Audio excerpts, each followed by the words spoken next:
Hello, my friend. Today I will tell you another long-forgotten legend. Close your eyes and let the magic transport you to Middle-earth. Our journey begins.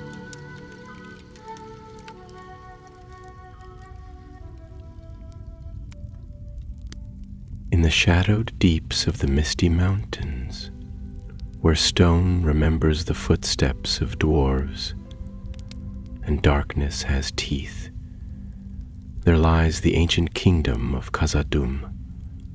The elves called it Moria, the Black Chasm. Once a realm of light and marvels, its halls had long since fallen into silence, save for the whispers of the lost and the clamor of orcish feet. It was during the last failed attempt to reclaim it, when Baulin, son of Fundin, dared to plant his banner anew in the ancient heart of Durin's folk, that this tale was born. Not in the golden halls of triumph, nor in song sung under the stars, but in blood and fire, deep beneath the mountain stone. In those days, the colony in Moria had dwindled. Orcs stirred in the deep places, and creatures fouler still clawed their way through forgotten tunnels. The dwarves, once hopeful, now whispered of doom. And in that dying light, as their hope flickered like a candle in the wind, a small company was sent to map the escape paths from the lower halls. 10 dwarves in all, brave and grim. Among them marched a man, a warrior of no name, sent by the rangers of the north. None knew whence he came or why he had joined them, only that he had fought beside Balin's folk in the East Gate battle and earned their trust. Tall he was for a man, and silent. He bore a 2-headed axe of strange make, and wore a cloak woven with the threads of elvish kind. But it was his eyes, steel gray and unflinching, that marked him. A man who had seen much and carried it all in silence. On the 5th day of their scouting, the company reached the edge of the narrow stair, a twisting passage that wound up toward the East Gate, their only path back to the surface. Here, the walls closed in. Stone hemmed them like jaws, and the torchlight danced uneasily on ceilings blackened with time. They made camp in a chamber not far from the stairs, taking turns at watch. It was during the 3rd watch, when the deep hour held sway and even the mountain seemed to sleep, that the drums began. Doom, doom. The sound came not from below, but from behind, from the very route they had taken through the lower halls. A warning pounded by cruel hands on ancient bronze. The company sprang to arms, but the warrior did not move.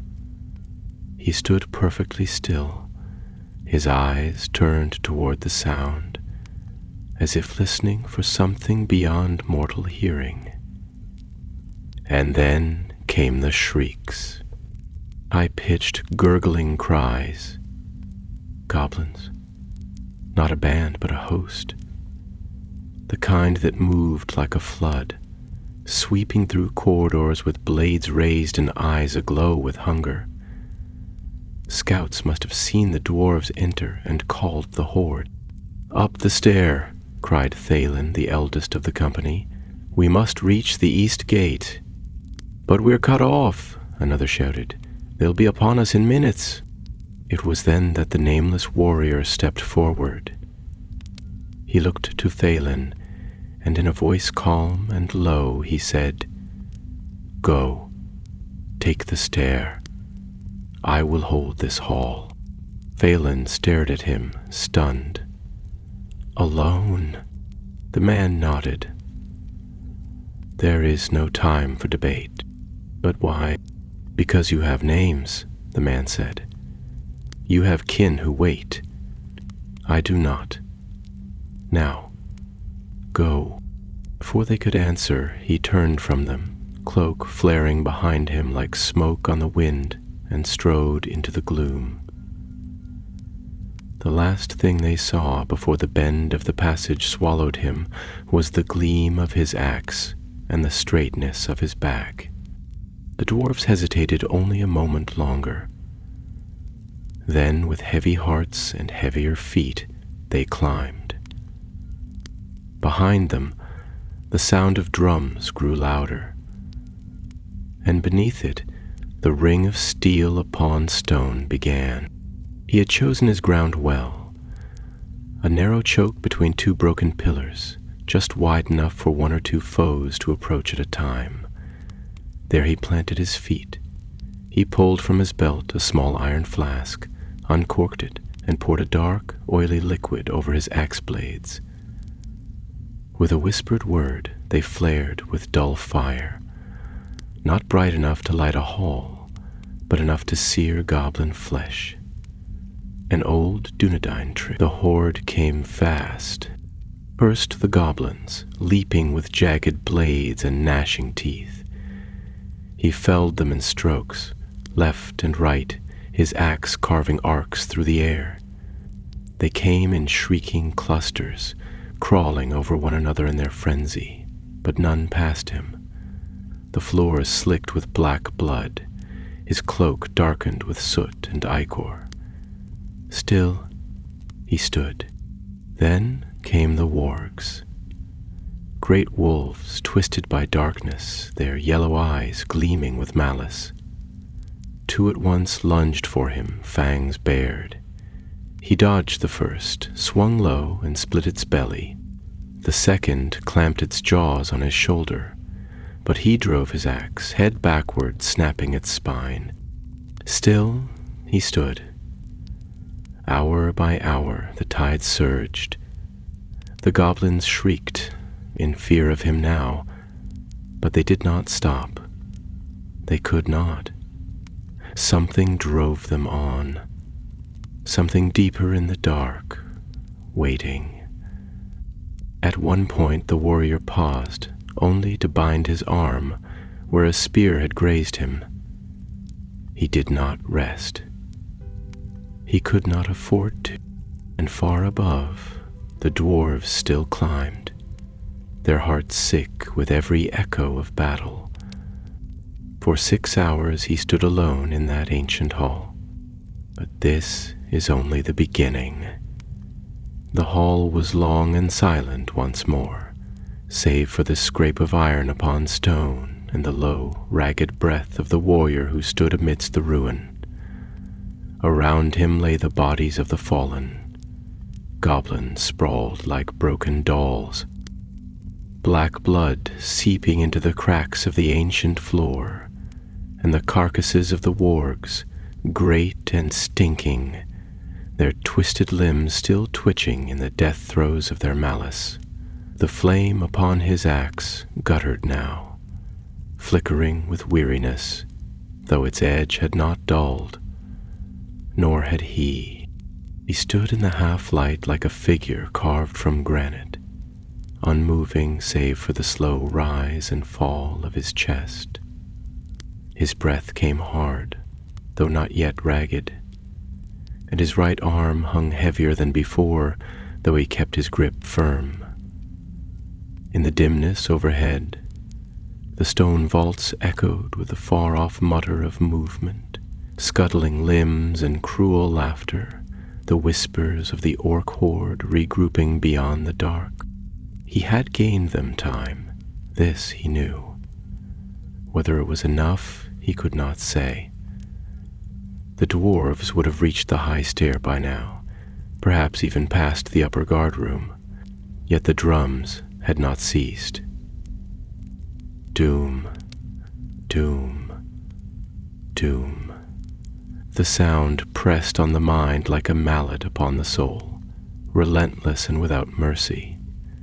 It came from deeper still, from vaults beneath vaults, summoning more than mere goblins. The warrior glanced to the passage behind him, a narrow, winding cleft in the stone that led up to the stair. He did not look long. That way was for the living. His path lay before him still, set by his own will, and he would not turn aside. He knelt and drew a shallow breath, searching within his cloak for a vial, clear glass, stoppered with silver, containing a single swallow of bright green draught. The elves of Lothlorien had given it to him many years before, in a land far removed from these halls, and he had kept it always for such a moment. He drank it now, and though the pain in his shoulder did not fade, his limbs steadied and the fog upon his mind lifted. The warmth of old sunlight coursed through his blood, and he rose again, taller than before. The new wave came suddenly, heralded not by shrieks but by silence. The air grew still, heavy with menace, and then it stepped forth from the dark. A creature born of foul craft and black purpose. A troll. Its head scraped the lintel as it entered, and the stone groaned beneath its feet. Its skin was like old iron, dark and cracked, and its eyes glowed with dull hatred. In one hand it bore a hammer of hewn stone, jagged and cruel. Around its limbs hung chains, as if it had been bound once and broken free. It did not bellow nor roar, but fixed its gaze upon the warrior and advanced. Here was no mindless beast. This thing had been sent. The warrior did not flinch. He cast aside his outer cloak, bloodied and torn, and shifted his grip upon the axe. He knew this would be the end, one way or another. He also knew that none would come after this. No more waves, no more beasts. If he fell, the dwarves would be hunted and slain. If he held, they might escape. He moved first. With a cry that rang off the ancient stone, he charged, axe raised, and brought the blade down toward the troll's thigh, hoping to sever tendon or joint. The blade struck, but glanced off, sparks flying.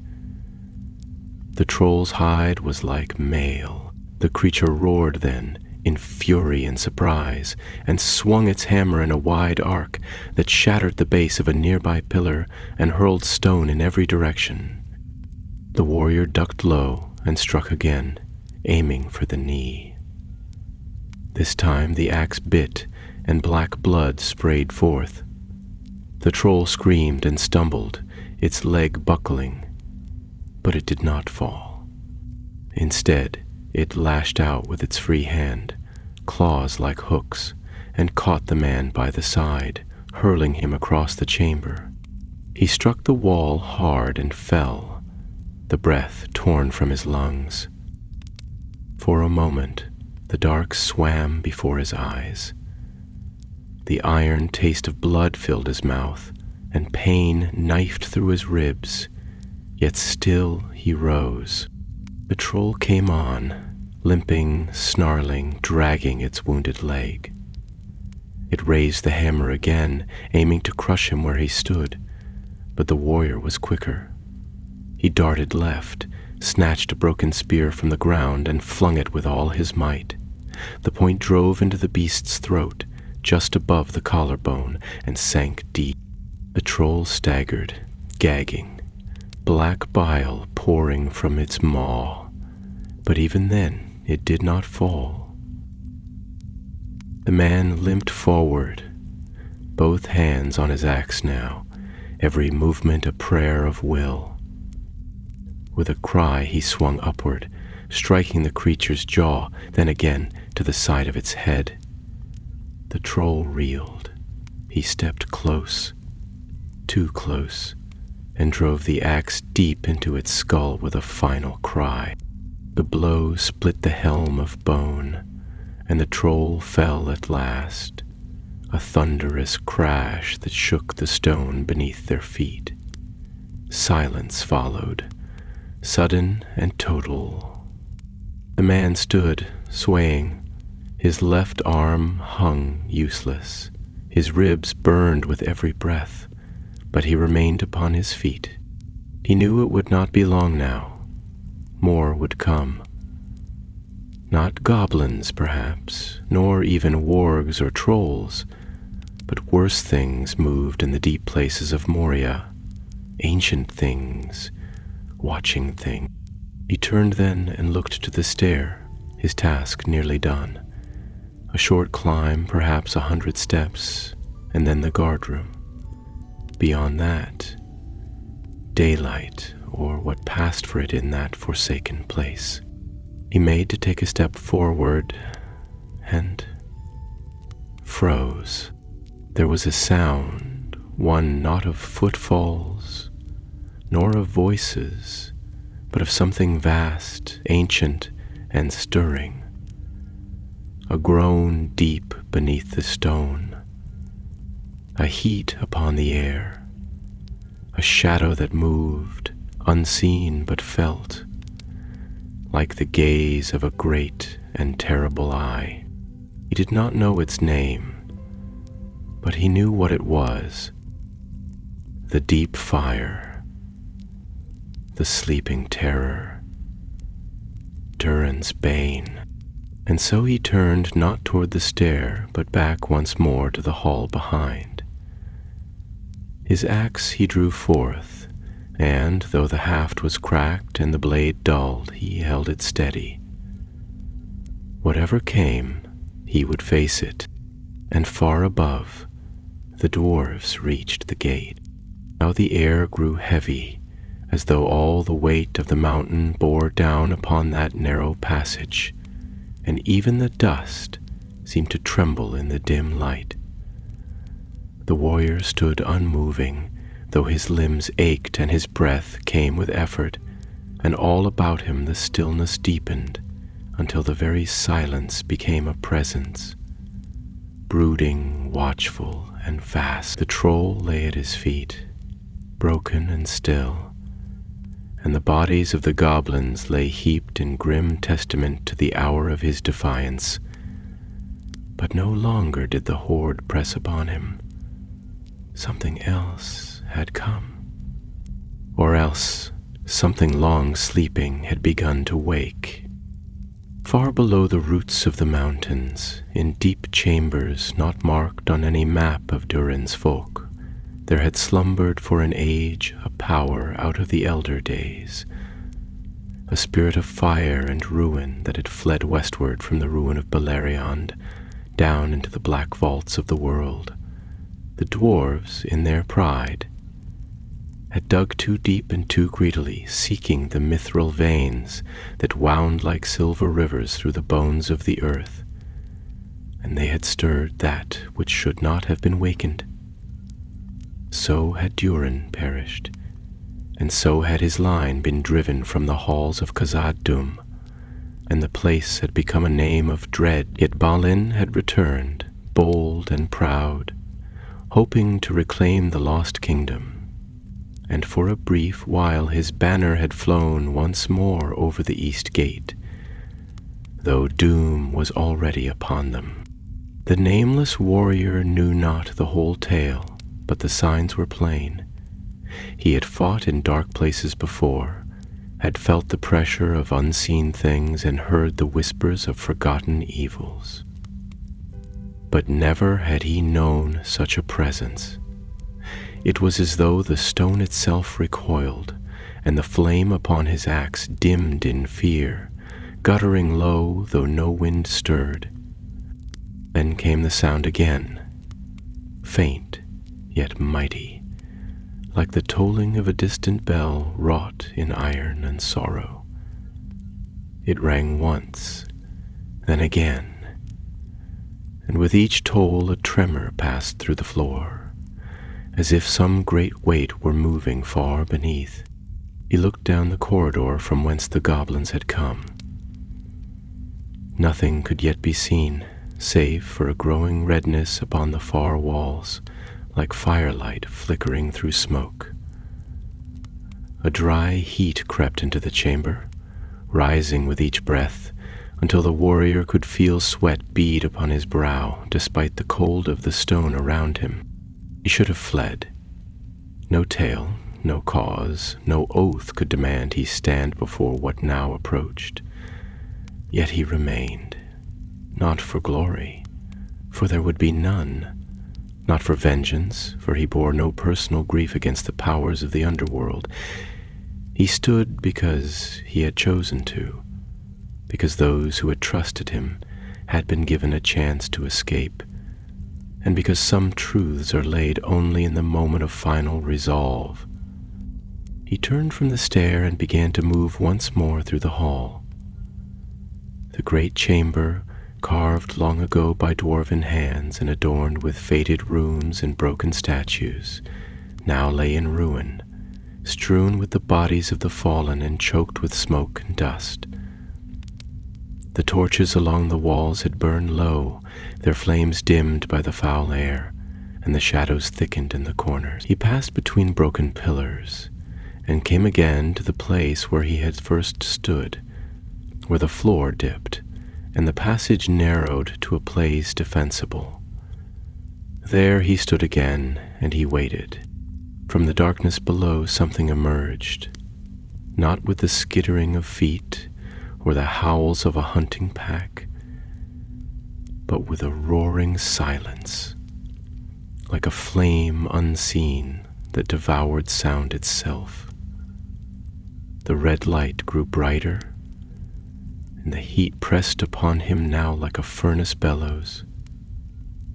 A breathless hush held the air as though the mountain itself dared not stir. Then out of the blackness it came. It was vast, its form not wholly visible, for it was veiled in shadow. But within that darkness flickered coils of fire, like embers borne upon the wind.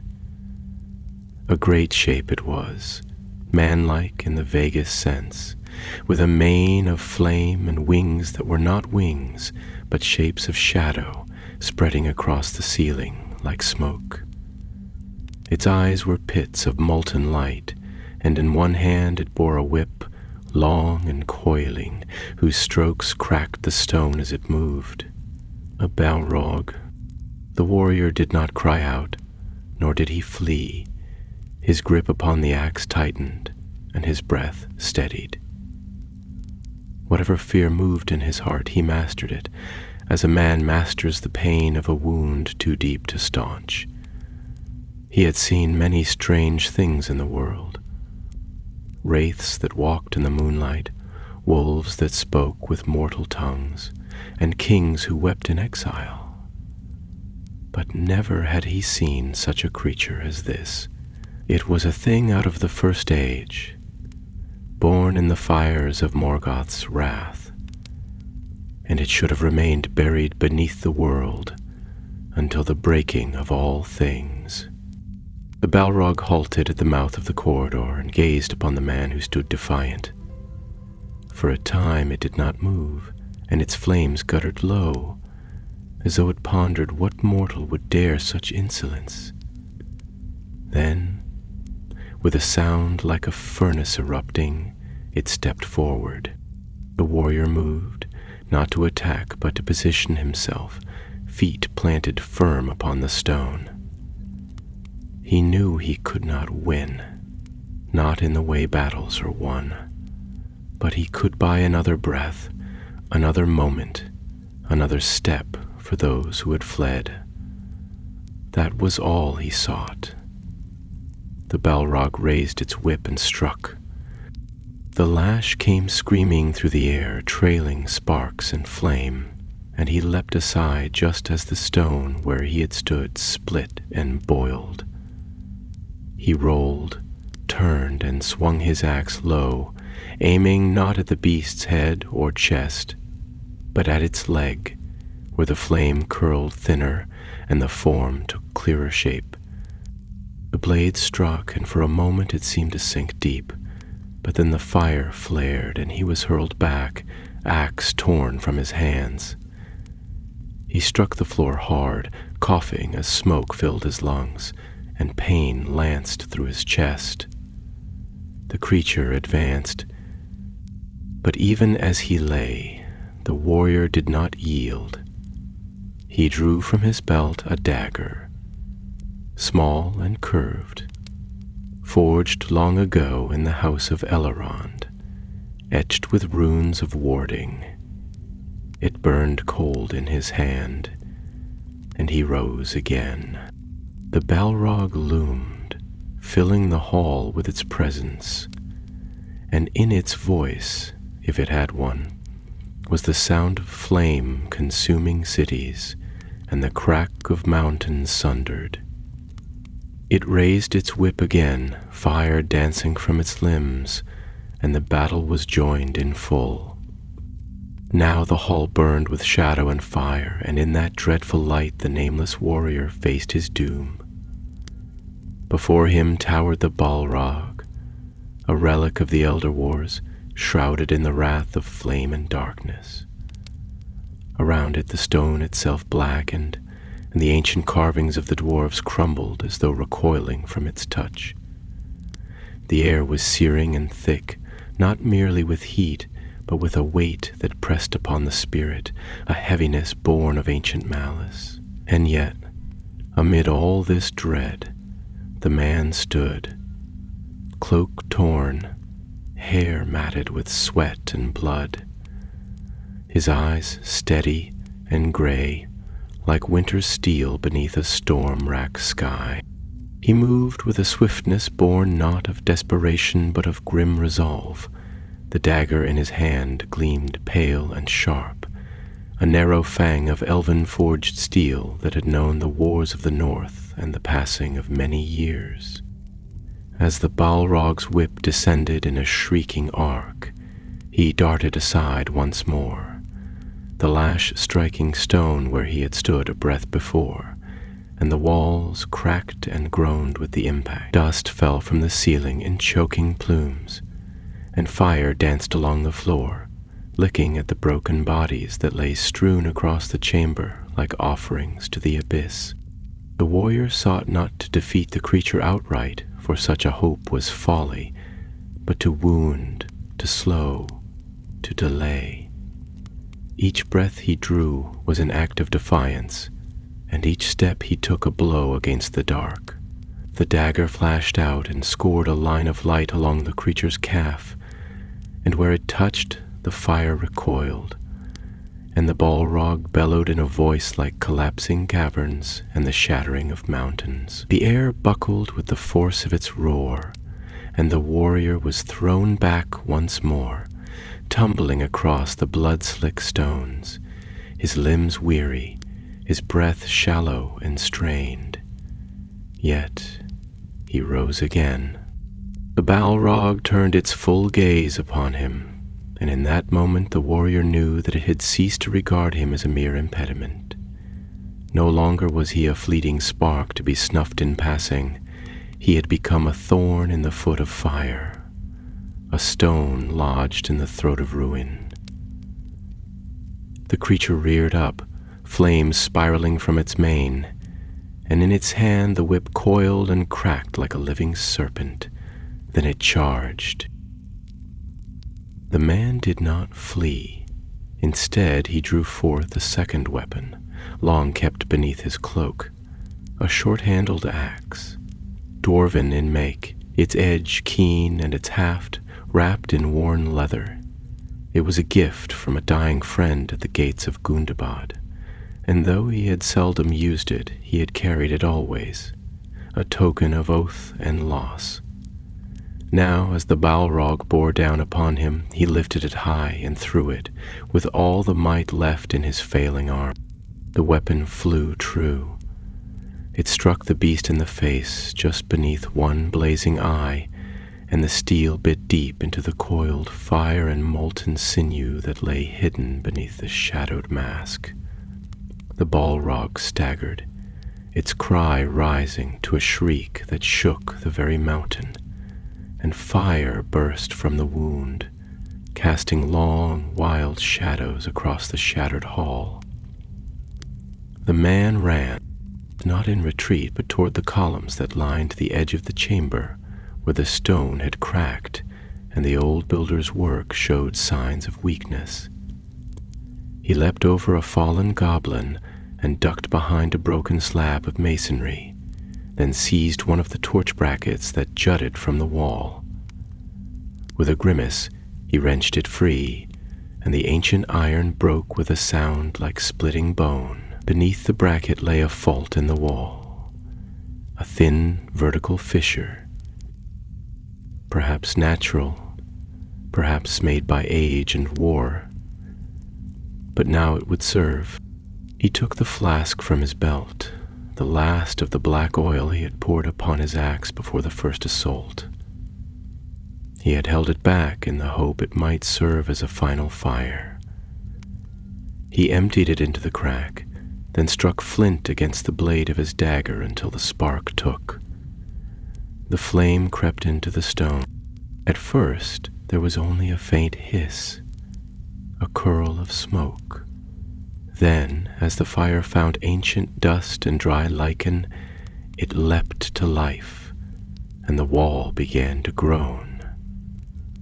He turned and faced the beast again, who now strode toward him, wounded, wrathful, undeterred. The Balrog raised its whip and strode into the center of the chamber, but now the very ground beneath its feet betrayed it. With a thunderous crack, the column nearest the flame split from base to crown, and a piece of the ceiling above began to fall. The warrior dove aside as great chunks of rock came crashing down, the sound of their descent deafening. The Balrog flinched, then turned in fury, lashing out at the collapsing stone, but it was too late. A second column shattered, and part of the stair above gave way. Dust poured down like mist, and firelight flickered wildly in the chaos. The warrior, half buried in debris, pulled himself free, blood flowing from his temple, ribs afire with pain. He could no longer rise. His limbs had failed him, his weapons were gone, and the darkness closed in around his vision. But he had done what he came to do. The Balrog, though not destroyed, was trapped for a time, hemmed in by the ruin, unable to follow. The path through the hall was choked, and the stair itself had split near the middle, creating a cleft, too wide to leap and too unstable to cross. Smoke coiled thick in the air, obscuring all, and the heat began to fade. The warrior lay still, his thoughts drifting like leaves upon a stream, turned not to fear nor regret, but to quieter things.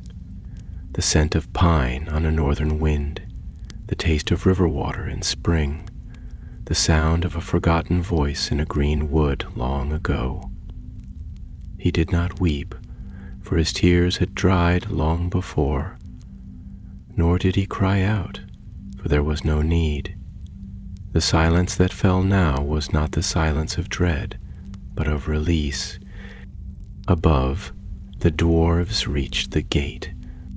They paused only once, turning to look back through the dimness, and though they could not see the hall below, they felt the mountain shake and saw the black smoke rising, and they knew. Thalin bowed his head and spoke no word, for some griefs lie too deep for speech. They passed out of the east gate and into the wan daylight, and the sun, long hidden, broke through the clouds and shone upon the face of the world once more. But down below, in the broken passage, where light would not come again for many an age, the nameless warrior lay beside the shattered pillar, and the hall was silent. Long hours passed beneath the mountain, and in that dark and ruinous place, where once the hammers of the dwarves rang out like bells in a hall of kings, there now lingered only silence. Smoke drifted through the broken arches, slow and curling as if reluctant to leave that house of death. The fires had died down, leaving only embers in the cracks of the stone and a bitter heat that clung to the walls. Where the Balrog had stood, The rock was blackened and seared, and the marks of its wrath were carved into the very bones of the hall. Yet amid all the ruin, one figure remained, still as the stone itself, lying where the last breath had been drawn and the last blow struck. He had no name that any could now remember. Among the dwarves who had escaped the trap below, he was known only as the Man, or the One who remained. None knew whence he had come, nor what purpose had brought him to Balin's side in that doomed expedition. But all knew what he had done, for the tale would pass from beard to beard in whispers and lamplight, and though no song would be sung in the great halls of the north, for fear of stirring that which slumbered still in the dark, yet would his memory linger in the hearts of those who lived. In the days that followed the flight from Moria, Thalin and his company found their way through the upper ways of the mountain, skirting the deep delvings and avoiding the patrols of the goblins that prowled still. Their torches burned low and their food ran short, but they did not turn back, nor did they falter. Behind them lay the echo of ruin, and before them a path uncertain, but they bore with them the weight of a great sacrifice, and it lent strength to their limbs and fire to their hearts. On the third day after their escape, they came at last to a high place, a narrow ledge that opened onto the mountainside, and from there they beheld the east gate far below, still sealed and barred by stone and iron. The sky beyond was pale with morning, and the wind was cold upon their faces, but they stood in silence for a long while, gazing down upon the threshold of that accursed realm. There Thalin turned, and in his hand he held a small bundle, wrapped in a strip of blood-stained cloth. Within was the man's dagger, the one he had drawn in the final hour, marked with elven runes and scorched by fire. It was all that had been recovered of him, brought back by two of Thalin's kin who had dared return to the outer edge of the hall in the first hours of escape. Of the warrior himself they had found no sign, only rubble and scorched stone, and a faint trace of ash upon the floor. Ellen bowed his head and murmured a prayer in the old tongue of the dwarves, a song not meant for men's ears, heavy with grief and forged with iron words that bent not beneath sorrow. Then he turned and cast the dagger out across the rocks, and it fell into the valley far below, vanishing from sight. The others followed one by one, and when the last stone had been cast, they turned away from the gate and began the long road northward. Yet even as they departed, the tale began to grow, first in whispers among the survivors, then in the speech of those who met them upon the roads, traders, wanderers, and rangers of the wild. They called him a ghost of the old wars, a spirit returned from the darkness to guard the children of stone. Others claimed he had been one of the lost Numenorians, descended of a forgotten line, or perhaps a servant of the Valar, sent to hold back the fire for a little while longer. Some said he was dead from the first, and that the body they had followed into the deeps had borne no life at all, but only purpose. Yet none of these tales carried truth, though all bore some shard of it, and in the end the man remained what he had always been, unknown, unnamed, and unyielding. Far to the west, in the lands beyond the mountains, the world stirred on. The kingdoms of men fought their battles and buried their dead, and the elves passed slowly into twilight beneath fading stars. But in Rivendell, where the wise still gathered, a ranger returned from the east, bearing word of a deed that moved even the heart of Elrond. He spoke little, for such was his way, but what he said was remembered long afterward. There was one who stood alone the ranger said, against shadow and flame, and held it back for 6 hours in the dark. And Elrond, who had seen the days of Gil-galad and the wrath of Angband, was silent for a long time. Then he said, "There is more courage in that than in all the crowns of mortal kings." But the nameless warrior, if he still lived, did not hear it. Nor did he seek honor nor home. His path had led him into the heart of darkness, and whether he fell there or passed beyond it into some deeper fate, none could say. Yet the mountain remembers. Stone does not forget, and deep in the chambers of Khazad-dûm, where the fire once rose and fell and rose again, there lies a scorched mark upon the floor, shaped like a man who stood unbending. It has no name, no tomb, no carving, but the goblins do not go near it.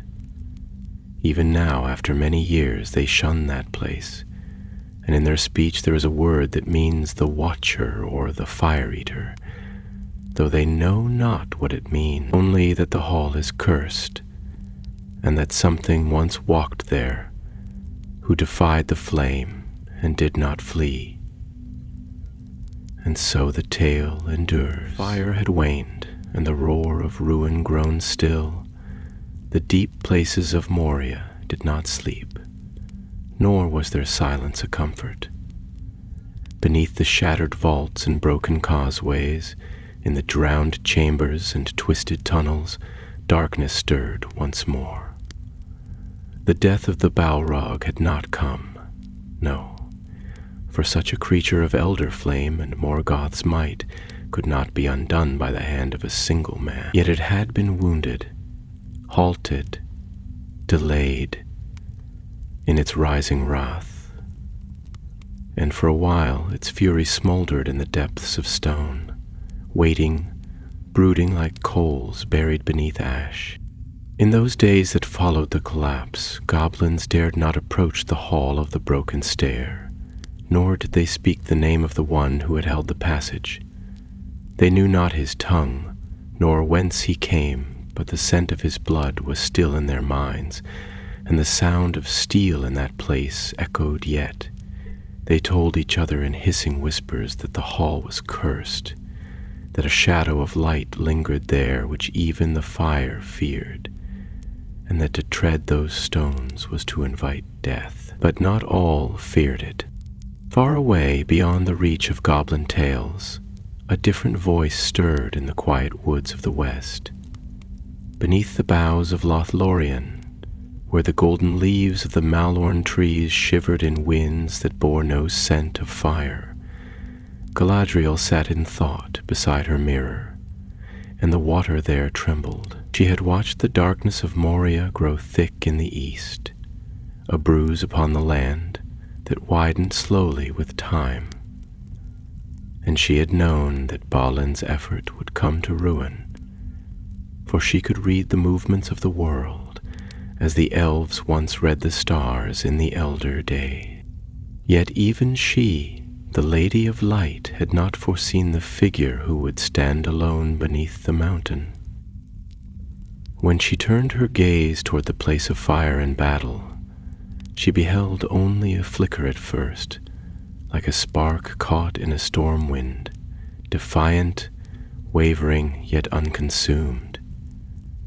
She watched it grow, hour upon hour, until the spark burned hot and white against the coiling dark. She saw nothing of his face, nor heard his name, but in the deep places of her thought, she felt the weight of his will, the sorrow he bore, and the fire that he would not yield to. Then the vision was gone, swallowed in shadow. Galadriel rose and turned to the west, and her voice was like the wind upon the sea when she spoke. "The world changes," she said, "and yet still there are those who walk paths laid not by fate but by choice. This one bore no crown, yet he held the bridge. No song shall name him, yet he was strong. Let the wise take heed, the old fires stir again. In Rivendell, Elrond listened when word reached him through the voices of birds and the quiet tongues of rivers. He spoke to no council, nor did he call for heralds. But he placed a white stone upon the high shelf above the Hall of Maps, and there he carved no name, but only a mark, a single stroke of flame crossed by a line of steel. Far in the north, among the Dunedain, the rangers spoke quietly when they gathered at the borders of the wild, and one among them, a tall man, cloaked in gray and crowned with dark hair, asked only this: "Did he fall?" And the answer was silence. No body had been found, no bones, no cloak, no weapon but that single dagger, scorched and pitted. The dwarves who returned in later days to recover what they could found the chamber collapsed, the stones blackened and the stairs split asunder by some violence of fire and earth. They found tokens of battle, shattered spearheads, goblin helms dented with blows, and ash that clung to everything like grief. But of the man there was no sign, no remains to bury, and no trail that led beyond the fall. Some said he had been taken by the fire, consumed in the final wrath of the Balrog. Others whispered that he had passed through a hidden door and wandered ever after in the deep, a guardian of some ancient doom. One among them, old Brock, son of Balrur, claimed he had seen a figure in the smoke as they fled the stair, a man standing with arms outstretched, facing the fire, not with fear, but with silence, as if bidding it halt. Like a king of old, he said, but with no crown upon his brow. He was clad in ash and shadow, and the fire parted around him like a stream around stone. They called Brock mad after that, for he had not spoken since the escape, and his hair had turned white in a single night. Still, the tale spread, as such tales do, and in time it reached even the furthest corners of Middle-earth. In Bree, old Barlaman recounted it to passing travelers over mugs of ale, embellishing the details with every telling, until the warrior bore 3 axes, slew 100 goblins, and leapt from one side of the chasm to the other to strike down a demon with a single blow. In the green hills, the hobbit spoke of it with wide eyes, and the tale took root in fireside stories, told to children, who repeated the name Flamebreaker in whispers as if it were a charm. In the dark, beneath the eaves of Mirkwood, even the spiders flinched when they heard the tread of men, for they remembered a scent long vanished, one of fire, not of ruin, but of resistance, and it unsettled them. But in truth, the warrior had passed beyond the reckoning of such things. If he lived, he did not return to the lands of men, nor did he seek the light of the sun. If he died, it was not in vain. For 6 hours he held the passage, while darkness surged and hope withered, and in that space the line between ruin and escape was drawn by a single man, without banner or song or boast. He bore no title, he claimed no reward. He chose to stand, and thus the hour passed into legend. But as the years drew on, the tale of the warrior who stood in the dark became less a story and more a shadow, on the edges of greater chronicles, spoken seldom and never in full, for none knew all that had passed beneath the stone. Yet there were those who remembered, and from time to time, in the halls of the dwarves, in the secret councils of elves, and among the wandering folk of the north, His memory stirred like a breath of wind through autumn leaves, unbidden, but never wholly gone. In Erebor, after the mountain had been reclaimed and peace once more laid its hand upon the halls of Durin's folk, Dane Ironfoot, now king, heard from the sons of those who had served under Balin. They came not to boast, nor to seek reward, but to speak of one who had been neither dwarf nor kin, yet who had held back the tide of death long enough for them to escape. At first Dane said little, for he had grown grim with the weight of kingship and the burden of war. Yet when he heard that the warrior had stood alone before Balrog, his face changed, and his voice grew low. "There are few deeds in this age," he said, "that echo with the tone of the firstborn, but this is one. Let none forget." Thus it was that a single stone, cut from the deep mithril veins of the lonely mountain, was set aside and carved not with a name, but with the image of a man standing before a flame. No runes were etched, for there were no words to mark such a stand, but it was placed near the throne of Dane, and those who saw it and knew the tale would bow their heads in silence. In the south, the steward of Gondor, Denethor's son of Ecthelion, heard rumor of the deed, though he received it not from elves or dwarves, but from a wandering captain of the rangers, returned from the mountains bearing news of Balin's fate.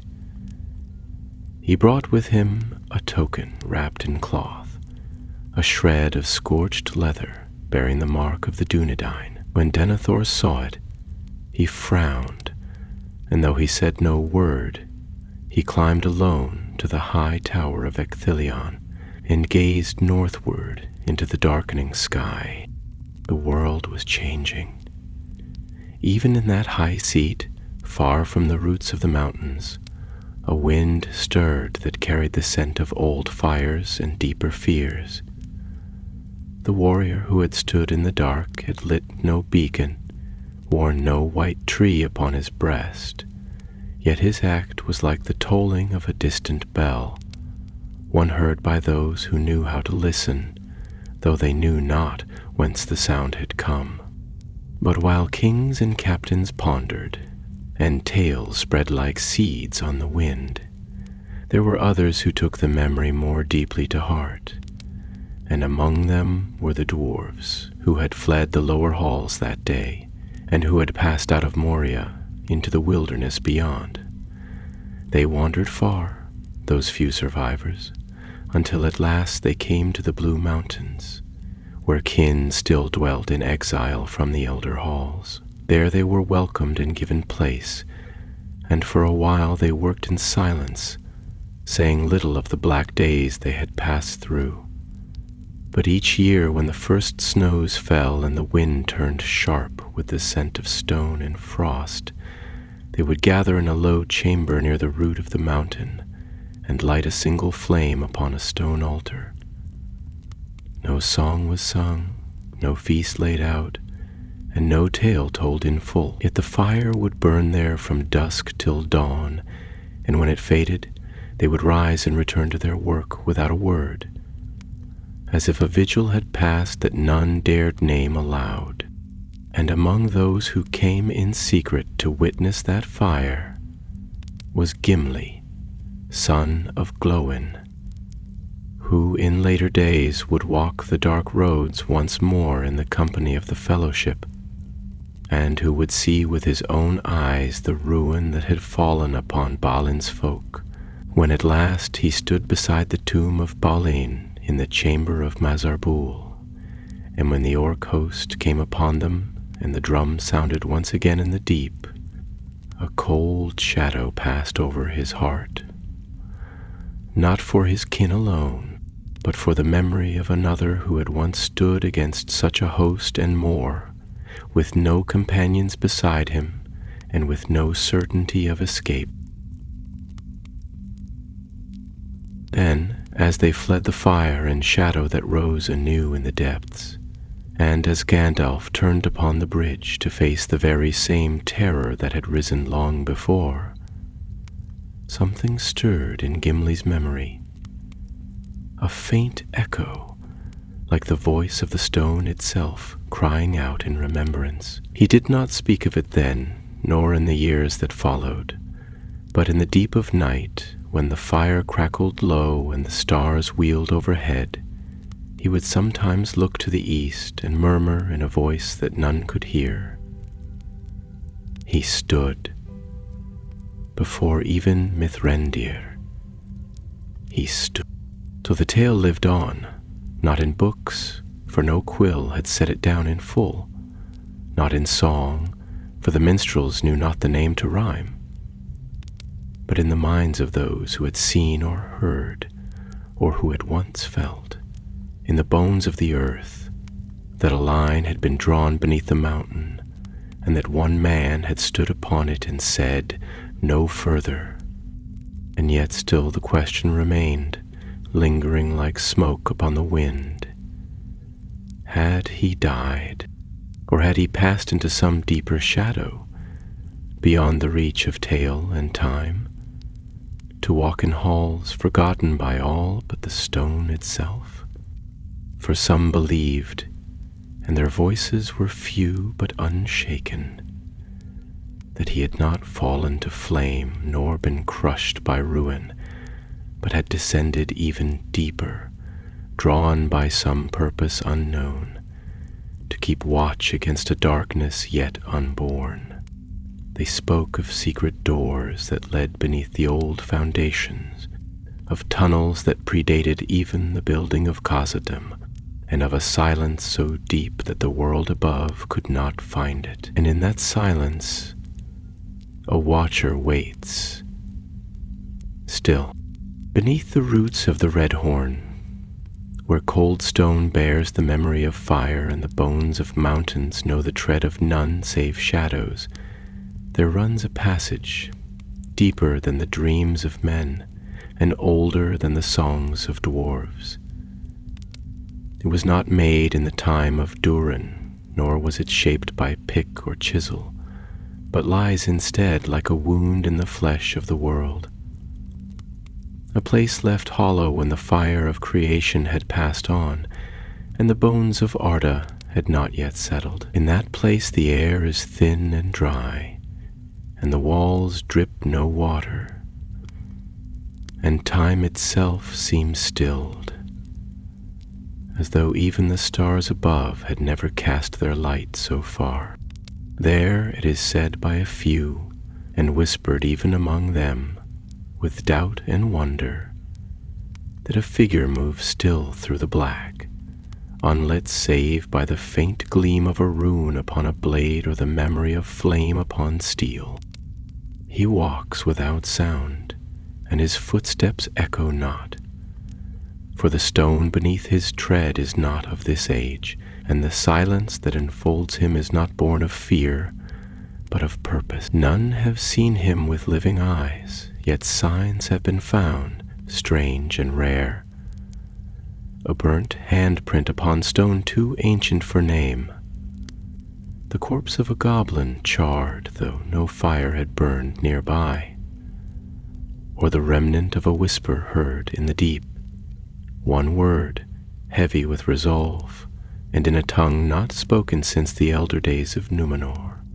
Though most dismiss such tales as the stuff of miners' fancies, or the windings of old dwarves, grown too fond of hearthside legend, there are those among the wise who do not so easily cast them aside. Mithrandir, when he returned from his own battle with the flame of the ancient world, and sat in thought beneath the trees of Lothlorien, said only this when asked if he knew of the tale: "There are more who serve than we name, and not all who stand between light and shadow bear titles in the tongues of elves or men.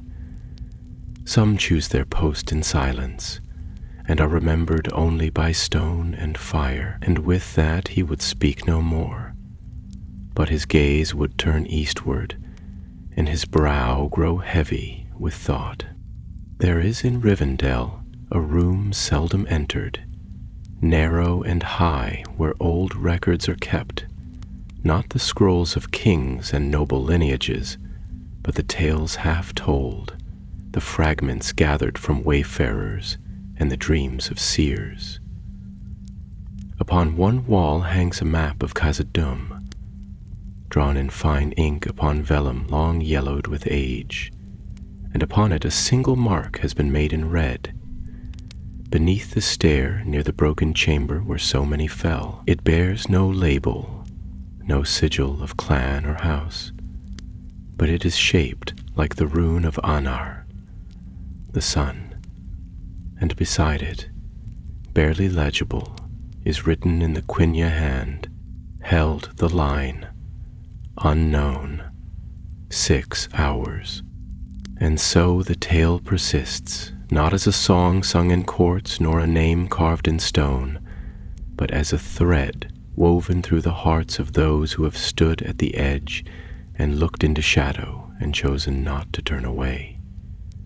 For what was done beneath the mountain was not the victory of arms, nor the cunning of speech, nor even the fate of old blood recalled in final hour, but something older still, a choice made in silence, and a stand taken for no hope of reward or escape.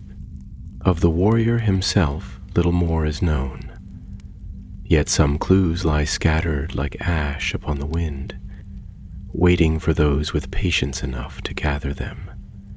In the north, among the rangers who walk the waste places of the world and serve the last remnant of the Dunedain in silence and solitude, there is a tale of one who was once captain among them, yet who departed without command, and went into the east. He bore an axe of strange shape and a cloak woven with silver thread, though he wore no crest nor mark of station. He spoke little, but his eyes saw far, and his heart, they say, was burdened by a grief he would not name. Some say he had seen the sea, but would not speak of it.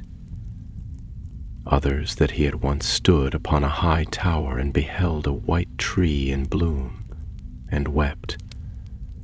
None knew his lineage, and though he bore himself with the pride of noble blood, he claimed no name that tied him to house or throne.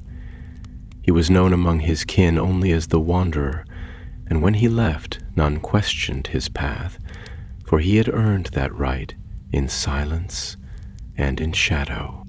Now it is told among the rangers still, when the night is long and the stars are veiled, that there is one among their kind whose watch did not end, but who passed into the roots of the world to keep guard where the light cannot go. And though many scoff, there are those who, when they pass beneath the shadow of the misty mountains, pause and bow their heads, not to any stone or carving, but to the silence itself,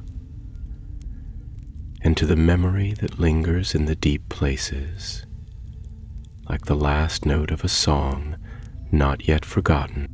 In the east, where the mountains cast their shadow long upon the land, and the waters of the Silver Lode run black beneath the moon, there are hunters who claim to have seen a figure high upon a ridge, cloaked in tattered gray, who vanished into mist as they watched.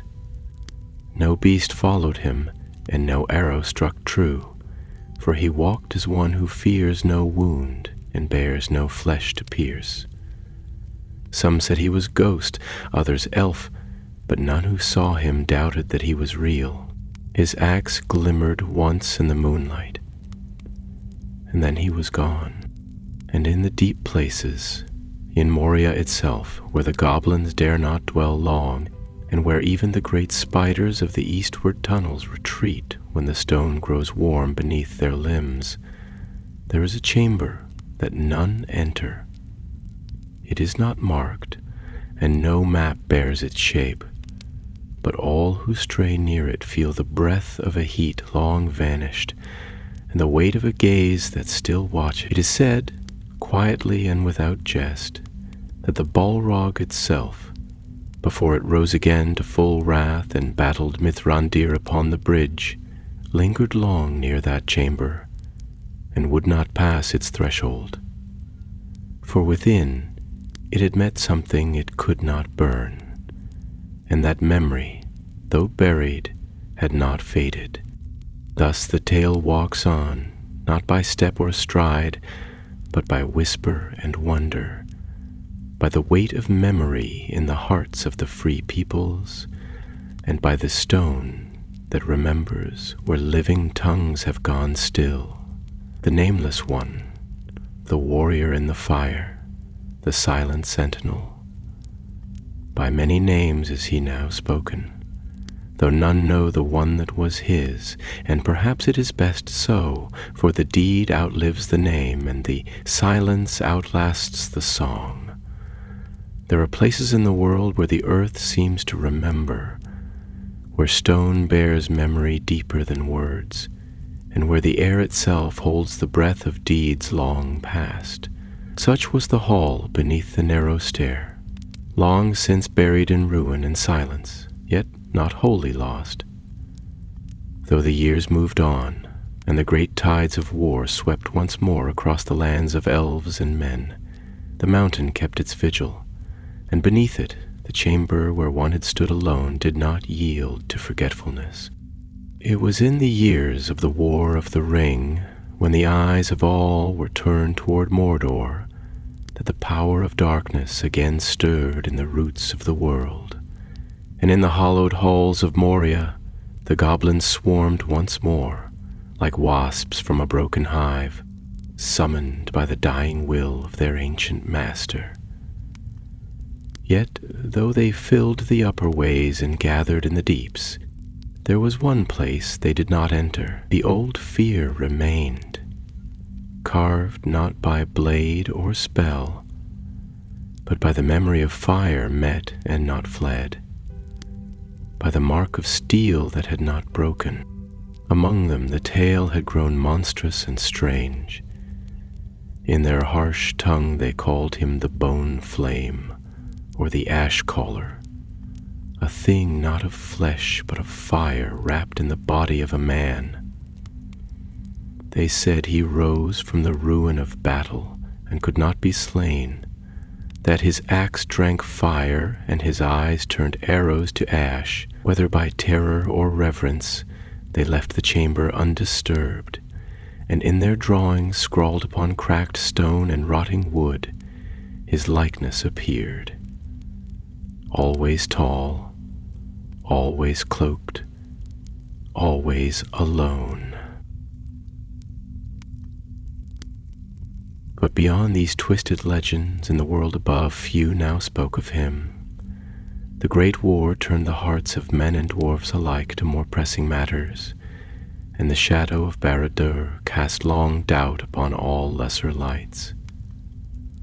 In the court of King Thranduil, beneath the trees of Erin Loscallan, a scroll was brought by an emissary from Dale, who spoke of a tale preserved among the Iron Hills concerning the fire in Moria, and a man who had stood against it. Thranduil read the scroll in silence, and when he had done, he rolled it again and laid it among the scrolls of forgotten things, saying only, "Such men are rare, and rarer still are those who do not seek to be remembered." In the house of Elrond, where the knowledge of many ages is gathered and kept, there is a hall of archives, guarded not by arms, but by silence. Within it lies a book bound in black, unmarked on its spine, known among the lore masters as the Chronicle of Those Who Stood Alone. Its pages hold the names of few, for the deeds it recalls are not recorded in the annals of kings, and the heroes therein are not found in the lays sung beside hearth and fire. There, in careful script, beneath entries marked only by place and deed, one finds the following: Moria, the narrow stair, 6 hours held against the tide, axe and flame, the Balrog delayed, passage won for the remnants of Balin's folk. Name, unknown. That is all. Yet for those who read such things with eyes tuned not only to glory, but to truth, it is enough. It was many years after the fall of Barad-dûr, when the white tree had bloomed anew in the courts of Gondor, and peace had begun to lay down its tentative roots in the lands of the west, that a strange tale came to the ears of King Elisar. A merchant from the east had journeyed through the lands beyond the Brown Lands, and crossed the Anduin near the old ruins of Rauros, where he claimed to have seen a figure upon the high crags, standing unmoved through wind and storm. He spoke of a man clad in ash gray, bearing no banner, whose eyes caught the light like steel and frost, and who vanished before he could be approached. The merchant had heard no words, nor seen any sign of company, and when he passed near the foot of the cliffs, he found no tracks. King Elisar said nothing of the tale before his court, but when the day's councils were ended, he went alone into the chamber of the Seeing Stone, and looked far across the lands of Gondor and Rohan, beyond the misty mountains, to the place where Moria still stood in ruin.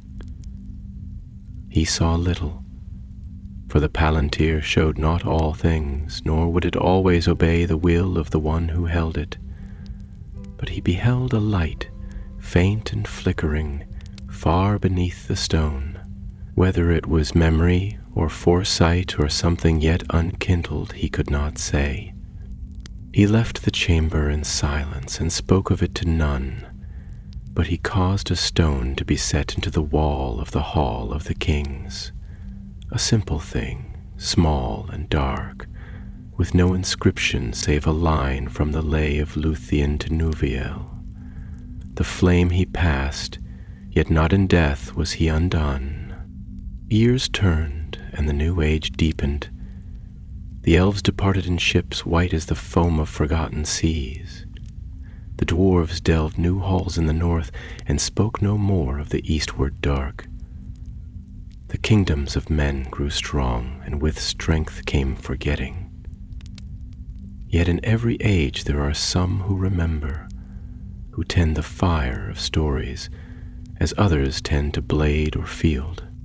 A boy of the north, once a foundling raised among the rangers, came of age and was taught the names of the stars and the paths of the wind, and in his learning he heard the tale.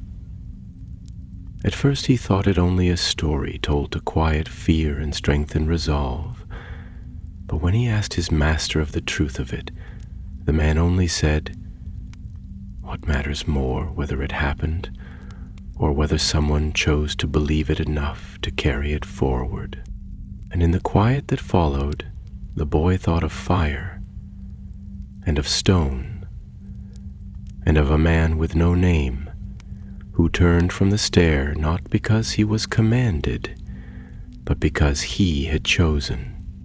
In the deepening peace of the Fourth Age, when the world began to breathe again after long turmoil, and the scars of the War of the Ring grew softer beneath ivy and time, there still remained, scattered across the wide lands of Middle-earth, places where old griefs clung to the roots of hills and the hollows of stone. Among these, none was more haunted than the vast and echoing ruin of Khazad-dûm, where no light yet shone, and no laughter of dwarves rang from forge or feast hall, and where the name of Durin was spoken only in hushed memory. Though the east gate had crumbled, and the great bridge lay shattered across the chasm, still the old ways endured in shadow, and the halls waited beneath the mountains for a day that had not yet come. Moria, once the pride of the Longbeards, lay still but not empty, for the watchers in the dark moved again through its voids, drawn by a memory not of treasure or vengeance, but of something stranger, something left unfinished, like a door left open by a hand long gone.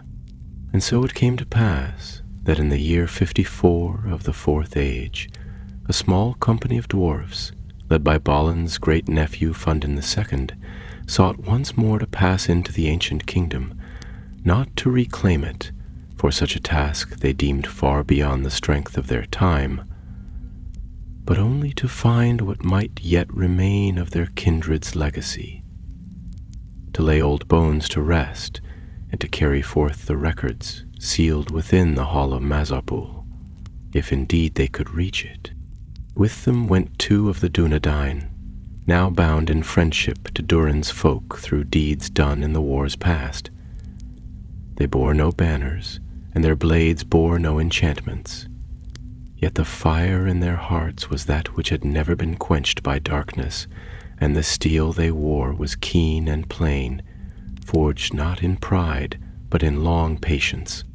For 3 days they traveled through the winding dark, beneath the silent weight of the mountain, through halls vast and broken, past wells dry and black, and under arches carved by hands whose dust now mingled with the very stone they had shaped. The company moved cautiously, wary of old traps and the lurking remnants of goblin tribes, but they met little resistance, for the deeper they went, the more silence grew, and the cold of the earth was as the breath of tombs. It was upon the 4th day that they came to the edge of a broken stair, and Fundin, raising his torch high, beheld a sight that halted them all in their step. Before them stretched a vast hall, half cabaxed but still immense, its columns scorched and its roof bowed with ruin. The floor was choked with rubble and ash, and the walls bore blackened runes that no fire had written. There, at the center of the destruction, rose a single mass of heaped stone, not fallen haphazardly, but arranged with purpose, shaped as though it had once stood as a cairn, before some collapse had scattered it. The dwarves moved forward with care, and as they passed beneath the soot-streaked arch, a strange hush came over them, as though the air had thickened with memory. The youngest of them, a lad not yet past his 20th winter, whispered aloud before he could check himself, "This is the place, is it not?" And the eldest among them, old Dori's son of Dwalin, who had once stood beside Balin in the days of the reclaiming, nodded slowly and knelt upon the blackened stone. His hands moved over the scorched floor, and when he found what he sought, a faint groove, long and straight, carved not by tool but by the cleaving edge of some great weapon, he placed his palm upon it and bowed his head. "This is where he stood," Dori said, and his voice held the weariness of years. "This is where he held them back." One of the rangers stepped forward then, his gaze fixed not upon the stone, but upon the far wall, where soot and dust had settled thick upon a broken pillar.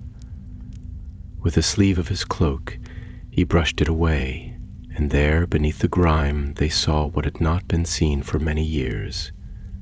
A single rune, carved deep into the stone, not in the hand of dwarves nor of orcs, but in the high script of the West.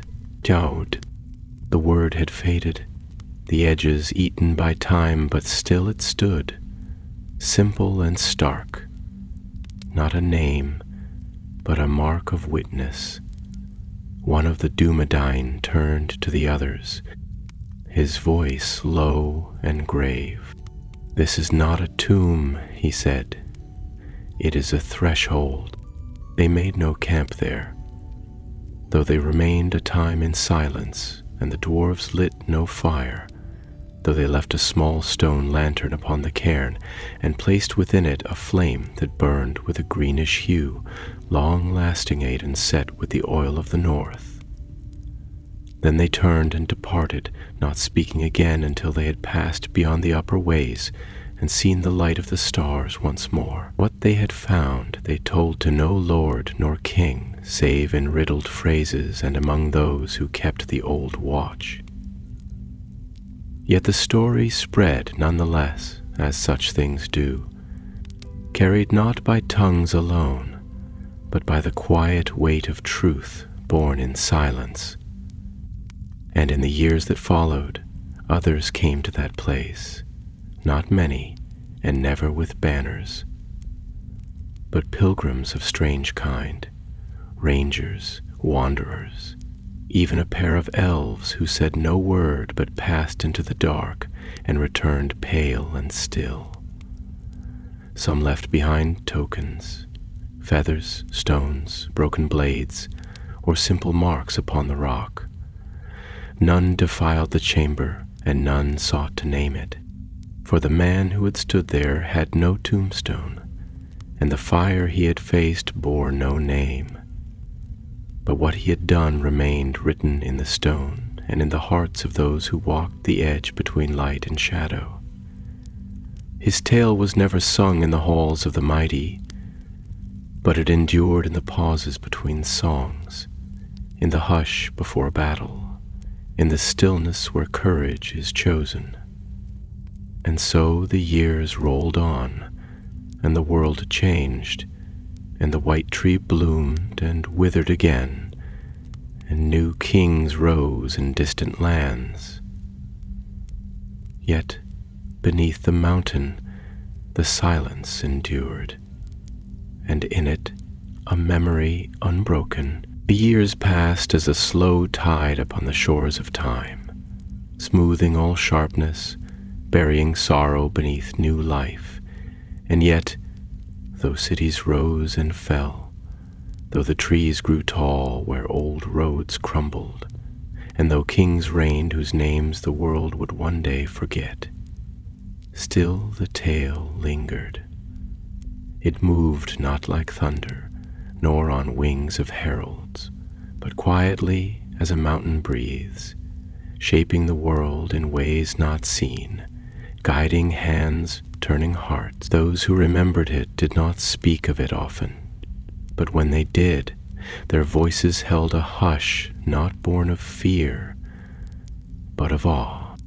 And so it was that one day, many long years after the breaking of the fellowship and the crowning of Elisar, a lone traveler came to the Dimril Dale, where the peaks of Celebdil and Caradras cast long shadows over the bright waters of the Miramir.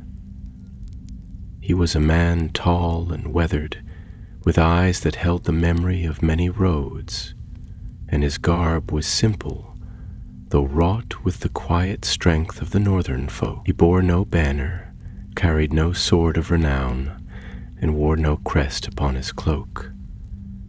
And though his tread was light, he moved with the stillness of one well acquainted with the weight of the world. He knelt at the edge of the lake and gazed into its depths, where the stars shone always, even by day. And though none were there to witness, he bowed his head, and in the old tongue of the West, he whispered words long forgotten. From there he passed into the mountains, taking the winding goat paths that led toward the east gate, which still stood sealed and broken, overgrown with moss and stone. No dwarf had reopened that door, nor had any force of men driven out the darkness within, and the realm of Moria remained as it had been for many ages, vast, haunted, but the traveler did not falter nor turn aside, and when he reached the shattered archway he stepped within, vanishing into the gloom without fear or heraldry. None saw him again, nor marked his passage, save the wind that moaned through the high passes and the ravens that watched from dark crags above. But those who came after, those few and bold who dared once more to walk the upper halls in search of knowledge or echo, found signs that puzzled them. goblin dens broken, spider webs burned away, strange runes carved fresh into the walls where none had dared to inscribe for an age. A path, they said, had been cleared, not fully nor broadly, but with purpose, a way through ruin, shaped not for conquest, but for remembrance. In the chamber of the narrow stair, where the stone had once been scorched by fire and the columns cast down by wrath, the green flame placed by Fundin's kin still burned, though no oil had fed it and no hand had tended it. Beside it now stood a simple cairn, newly raised, of stones that bore no mark save one, the white sign of a hand, open and empty, pressed into the topmost stone, as though set there not by death, but by farewell. It was then that the dwarves who found it began to wonder, and from their wonder was born a tale not of death, but of waiting. They no longer said that he had perished in the fire, nor that he had vanished beneath the stones, but that he had chosen to walk deeper still, not in flight, but in purpose, that he had not ended, but had passed into the forgotten roots of the world, there to guard against the rising of another fire, or to awaken only when the shadow moved again in wrath. In time the chamber was given a name in the speech of the dwarves, not bold nor grand, but quiet, Baraznalun, the Watcher's Hollow. And though few went there, those who did left offerings, not of gold or gem, but of what they carried close, a blackened arrow, a coil of rope, a water flask sealed with wax, things needed not for glory, but for the long road and the lonely walk. And though songs were not sung in public halls, still the story moved among the free folk. In the Shire, where peace endured and the Red Book had long been closed, old Samwise Gamgee once sat before the fire and told his daughter Elenor a tale not written in any book. "They say," he murmured, eyes distant, "that there was a man, no king, no elf friend, just a man, who stood his ground when all others fled, held the fire back, he did, long enough for others to live. No songs, no statues, no grand tomb, just stone and silence and 6 hours of light in the dark." And Eleanor, who had seen the white tree and walked the silver woods of Lothlorien in dream, asked softly, "Was he afraid?" Sam looked into the flames for a long while before answering. "I think he must have been," he said. "But he stood anyway. That's the part worth remembering." Thus it was that the nameless warrior, who bore no title and sought no fame, passed into the fabric of the world like a thread of silver too fine for the eye to catch, yet strong enough to hold part of the great tapestry in place. He became not a figure of tales alone, but a measure, a quiet reckoning whispered among those who stood at the edge of fear. "Will you hold?" they would ask. "Will you stand even when no one sees? Will you be like the one who stayed at the stair when the fire came?" And somewhere, deep beneath the stone, where time moves slowly and shadow presses close, a figure may still walk, axe in hand, eyes unbowed, watching, waiting, but that telling must wait for the next hour.